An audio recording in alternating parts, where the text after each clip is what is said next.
how's it going, guys? At the stop sign, turn left onto Clay Mathis Road. I mean, with just me talking. It's one thing to hear me talk during this whole thing, but it's another thing to, like, say, hey, what's up, guys? You know what I'm saying? But, I mean, I really wanted to really get into everything. I'm sorry, guys. It's one thing to talk about this Jeffrey Epstein thing and all the things that are going on and really not go into the spirit of it all. See, the veil is lifting. People are not going to be able to have all these shenanigans and wild ish going on without that stuff being revealed. Karma, all this stuff is starting to, like, kind of converge into a interesting timeline of things. At the next light, turn right. Into all this weird behavior, it's time out for them. I believe that they have had their time to At the light, turn right onto Faith on P. Lucas Senior Boulevard. Be weirdos and do all this weird behavior and acting like all they doing and victimizing people and just being weird. And I believe that I don't think that in this new timeline to how things are going, that ain't that's not what's up anymore. It's one thing when you have all this. It's crazy when you look back on all this stuff. You see how P. Diddy at some point, everything was everybody was focused on P. Diddy. You hear, even Charleston White said, when P. Diddy was up for trial, honey, you heard all the wild stuff. But you see how these people are so secretive about, they don't want it all coming out what they did. But when you actually hear what P. Diddy did, you're like, okay, it's some freaky stuff. People probably were appalled, but I believe that the stuff that's in those files, the stuff that was really going on, it would probably make P. Diddy look like Teddy Ruxpin. He would look like a teddy bear compared to the things that I'm sure that Epstein was doing, And I really think that we need to really pay attention to who we get in bed with. And you saw like that all this stuff, music industry, all this stuff had changed, and more and more with that, each time they come up with. When you think about who's at the top of this, who's even pushing this AI, trying to replace artists and stuff like that, trying to replace creativity and things like this. Creativity is something that's very innate in a lot of Black people. I believe that our people have some of the most creative minds, and you see how the people that are in power that kind of rule things or whatever, you see that they've been trying their hardest to keep creativity under control. And now they're at a point where they're trying to make it so they don't even need us at the traffic circle, take the first exit and stay on Faith on P. Lucas Senior Boulevard. They're trying to make it so that they don't need creative people like us anymore. People like content creators, people like artists, people like poets. Exit the traffic circle onto Faith on P. Lucas Senior Boulevard. And what's happening is that continue for 1.5 miles. Even art. This is why, listen, AI be going hard when I'm trying to do this. Trying to tell me how to get somewhere. They be going hard, okay? So, you're seeing different ways where they're able to steal artistry, They found a way back in, like, Elvis's time, when you'd have Black people in the barnyards and things like this singing the blues and this, that, the other. And then you'd have that one record label exec come into the barnyard and pull that person out that's singing at the juke joint and say, well, man, that sounds great. We need to record this. And they give them a recording contract. And then they look up and they hear their song on the radio, and it's a white bebop group or whatever they wanted to call themselves doing, remaking it, whitewashing it. And so now you have AI coming out, and what's AI doing? It's taking people's faces and people's voices and how they sound, and then making it so that you can just type a few words in, and you pretty much got exactly how a soul singer would sound. So it sounds like they've been trying to replace us for the longest, and they finally found a way through AI to be able to do it. And we are eating it up. We're so busy worrying about delineating that we don't even realize that the people that talk about that they're trying to tether off of us is not the very thing that we need to be worried about. Tariq Nasheed is always talking about tethering, right? But he uses AI in all his songs for root work. He uses AI videos to promote his products. And he doesn't even see that AI itself is a tether. It needs to be the foundational Black American. At the next stop sign, turn left. The foundational AI. At the stop sign, turn left onto South Beltline Road. If anything is going to be tethering and replacing and supplanting, it will be the very thing that he uses to make himself grand, make his lives and everything. All the images he uses that are funny to like kind of promote what he's doing, right, is AI.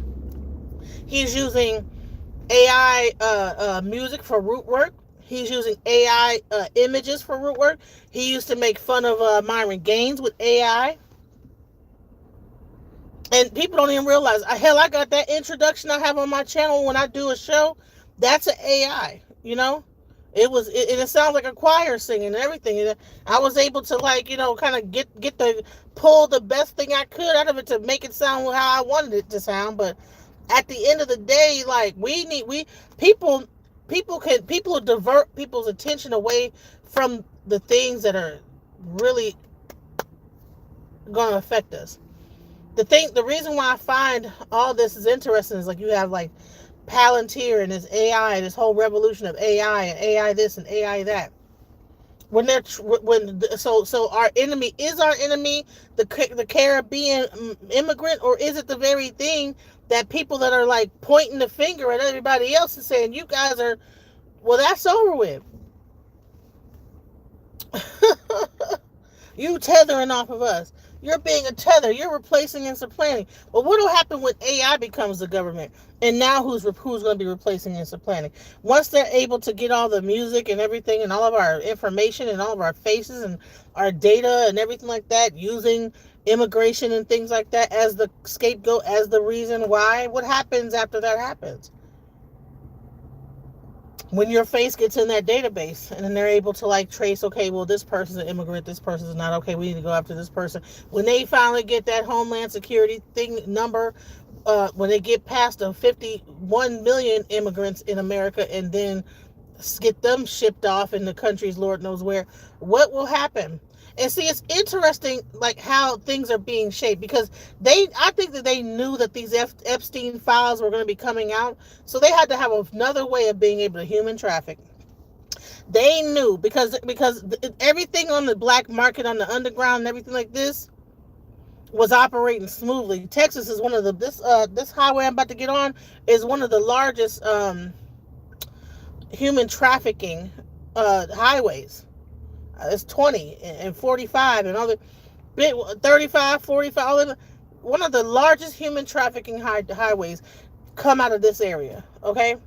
Now that you have Epstein and all this like attention on this, I believe that there's going to be more attention on people that come up missing. People are going to be more vigilant about that, hyper vigilant. So what better way right before these things get released is to create a whole like hoopla about immigration and illegal immigrants, you know, and when you know that your supply that you normally would get because no one's really paying attention, but now you know that people are going to be now hyper focused on people that come up missing. When these files come out, if you make it about immigration, now you can make people disappear a lot easier. Because people will say, oh, they're immigrants, so who cares? And then it's weird because, like I said, right now they're focused on certain types of immigrants, you know, let it be a Latino immigrants. But when they start to turn around and it's about like a Caribbean, how do you know a person that's Caribbean, American, you know, second generation or not? At the next light, you can tell right. Africans, they have a certain look to them, a certain accent, but you know, a lot of like, and then when you start getting into Caribbeans, a lot of us look like Caribbeans.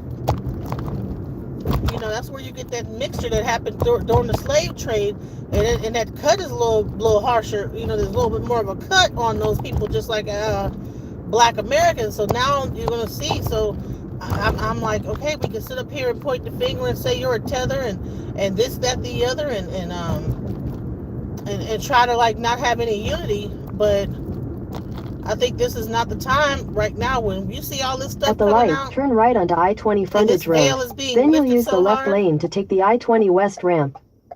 You see this veil is being lifted so strong and so hard. Yeah, I think that we need to really pay attention to what's going on. So I think that all this stuff it's coming out. I'm glad it's coming out as fast as it's coming out. Use the left lane to take the I-20 west ramp, then merge onto I-20 west. I'm glad that things are being revealed in the way it's being revealed. What else is going on, guys? You have like Corey Holcomb. I think that they said that he was I think he's going after O'Shea Duke Jackson. I'm not sure what that's about. Continue on I-20 west for 3 miles. You have two different types of internet. You have like the celebrity gossip aspect of things, and then you have like the politics side of things. One of the weirdest things I came across is a guy named Loose Cannon in the saga that's going on with him and his girlfriend, or no, his ex-wife, and then I guess he had another wife, and how I guess he was abusing her. In 2 miles, take exit 479A for US 175 west toward Dallas. Yeah, so he was like abusing her at some point, and it got really weird. That whole thing got really strange. So I was checking that whole thing out, and then I also was looking at the whole Tasha K.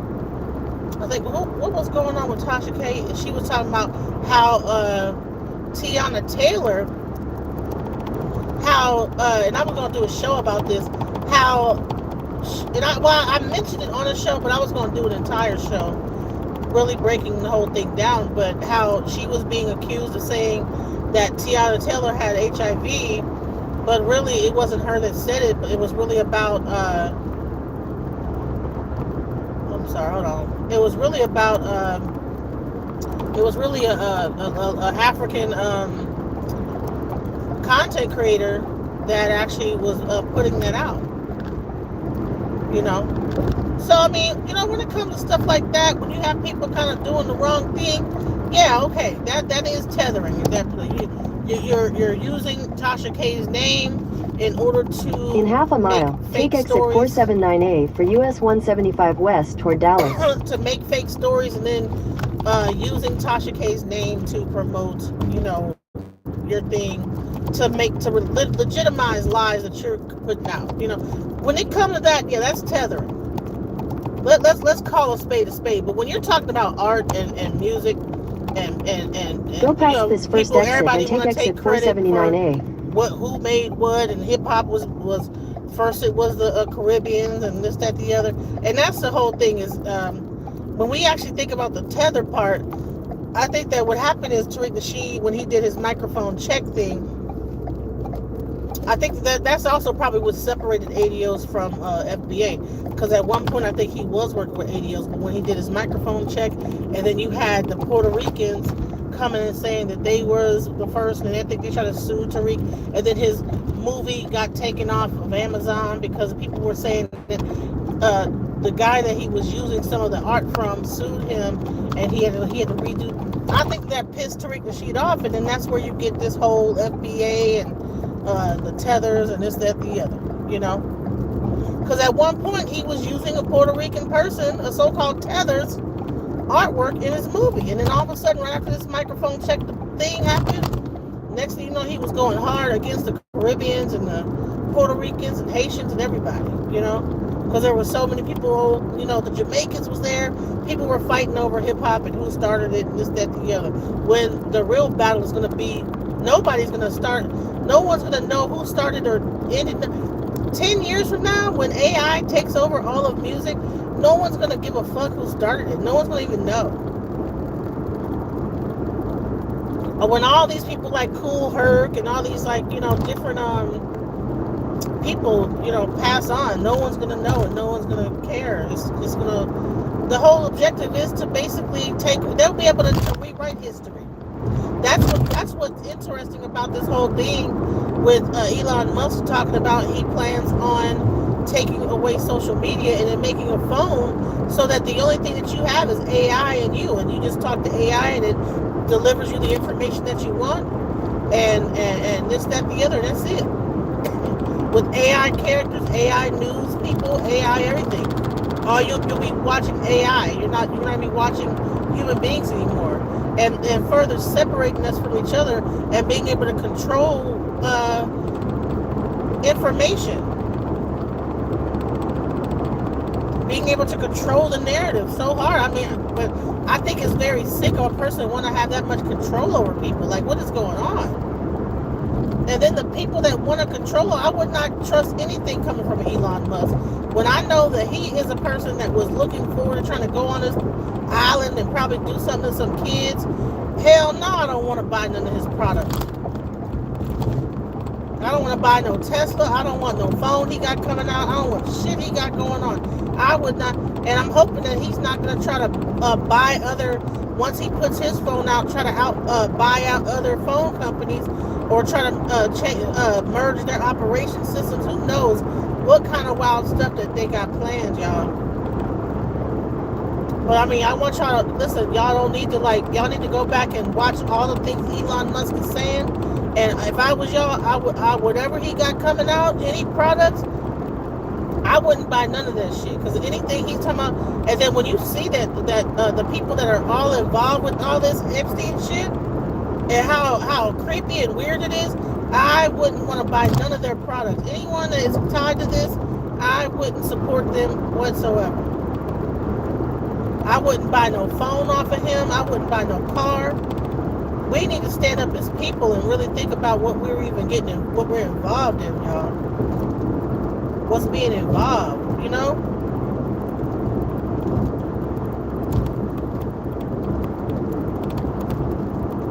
People trying to surveil everything, and man, I'm not saying we need to I'm not trying to say we need to come, be on some old, weird, I'm not trying to get in trouble here, but I'm just saying is stand up with our money and what we buy and what we support financially, because we could be supporting our own demise because we want to have access. We want to, we want to be cool, we want to get the latest, have the latest, whatever. I wouldn't buy nothing off of Elon. They were talking about how the Grok, they just came out with a thing where they were looking at the Grok AI system. And honey, they found out that the Grok AI was able to show child pedophilia of AI. So now, then what happens with that? Because is that still corn at that point? Because if it's AI and it's not real, can you still get in trouble for it? Because it's not even a real child or whatever? Or is it the imagery, or how do we, will there be laws protecting just even the images of children, not just whether they're real or not, I don't know, like that people are trying to find ways around stuff, and it's strange and weird, We need to really protect our children, because there's here's the thing, there's a whole generation of people, and I do believe, and I've been saying that they're after our children, they want our children, because just like Reverend Wilbath says, is that what they want to do is get control of your children. They want to indoctrinate them, put them through a school system, and then pull out the people based on they give them an aptitude test and pull out the ones that they think are the best and get rid of the rest. And see, that what's scary about this is if China ever becomes like the superpower and above America, if you understand what the things that they got going on in China, they don't give a F. You don't want either Russia or China getting control of this whole thing, because that is not what's up. We need to really be paying attention to China, because shit. But yeah, I just wanted to get up on here, on my way to where I'm going to, and just give a quick talk about what's really happening out here, because this stuff is fucking weird, bro. A lot of weird ass stuff going on, Here and talk to y'all without just the, it don't video every time with images. Like, I know how to talk. I don't have to, please don't think that I need these other people to talk about what my opinion is, because trust me, I have an opinion. It's just that, a lot of times I'm trying to share the information, the data of everything, because This stuff out here is wild. This stuff out here who's coming out with an album? You know what's so crazy right now? Is with all this crazy stuff going on. You know, they had the Grammys. I didn't even know the Grammys was going on, child. It's so much crazy stuff that I didn't even know the regular people that's not really wrapped up in all this crazy stuff that's happening on the internet. Honey, you know, they was watching the Grammys. I didn't even know it was the Grammys. And I heard all this stuff about how Nicki Minaj was the guy Trevor Noah said that about Nicki Minaj and all this other stuff. And I'm like, what? Who said what? Like, Trevor Noah. Like, Trump is suing Trevor Noah for what he said on, you know, just no freedom of speech. Everybody just trying to take away all freedom of speech. You know. But, yeah, so that Nicki Minaj thing is going on. I might have to bring my friend Sabrina on to break that whole thing down later on when I come back, when I do the open panel, because, you know, there was something with Nicki Minaj going on and Trump, and, you know, and she's talking about, you know, but then I think that Nicki was mentioned in the Epstein files. I'm going to ask her about that. I mean, it's a lot going on, but here's the thing. Who got an album coming out? Does anybody got an album coming out? With all this weird stuff going on, anybody got their album coming out right about now? I ain't heard nothing about no music or nothing. No creativity, nothing. I ain't heard nobody album coming out. All I hear is drama, people getting into it, people getting locked up, everything like that. I don't hear no creativity. I don't hear no new music coming out. I think, you know, last person I heard that had a new album was Cardi B. In 600 feet, merge onto I-45 North. I don't know. I think we need to think about Continue that. on I-45 where's the music North at? for Where's all the 1.5 miles. creativity? Who got anything new coming out? You know, because that can say a lot. All this weird stuff going on, ain't no music, and that's what Republicans want. They don't like to have during Republican times. It ain't that much creativity going on. All that stuff doesn't get fostered as much. And you see more like of depression and wartime and this, that, the other, and zero creativity, you know. And I think that creativity can be a pressure release valve for people, you know, when you can actually hear some music that's going along with the times. Drake, I don't know if he's coming out with an album. We've been waiting on Drake's album, but I think that the whole Kendrick Lamar, you got to really think about what he's going to do. So we're going to see what artists come out with all this crazy stuff going on. What artist is going to dare to release an album? Listen, guys, I just want to come here and talk to y'all real quick and let y'all, you know, like get my little 2 cents, because, you know, there's a lot of weird stuff going on. You know, it's one thing for me to just, like I said, just show images and show videos, but I can show my face and I can talk. I'm not afraid to cam up and talk to y'all face. Take your next slight left to stay on I-45 North. You know, I just want to make sure y'all know that. I don't care how fat y'all say I am or whatever, my double chin, whatever. I mean, I'm so above what anybody thinks about me physically, that because I'm not here to be physically pleasing to the eye. Are you listening? Is your mind, can you hear what I'm saying to you? You know what I'm saying? Don't worry about how I look and Take a slight left think, to stay on I-45 North. Listen to what I'm saying. People need to like get past appearances and listen and start to use all your 5 senses and listen. And use your brain beyond just superficial. Because like I said, the veil is lifting. And the more the veil becomes apparent, a lot of secrets are going to get revealed. A lot of things that were hidden are no longer going to be hidden no more. And a lot of people are going to be in a lot of fucking trouble. You hear me? It's a lot of people that's fixing to be in trouble, y'all. And I'm here for it. In half a mile, take exit 285 for Bryan Street. All right, much love, guys. I appreciate your time. I'm in downtown. Look at downtown Dallas. Look how beautiful it looks. It's so pretty cool, huh? Look at downtown. Look at that. Anyways, guys, I'm out of here.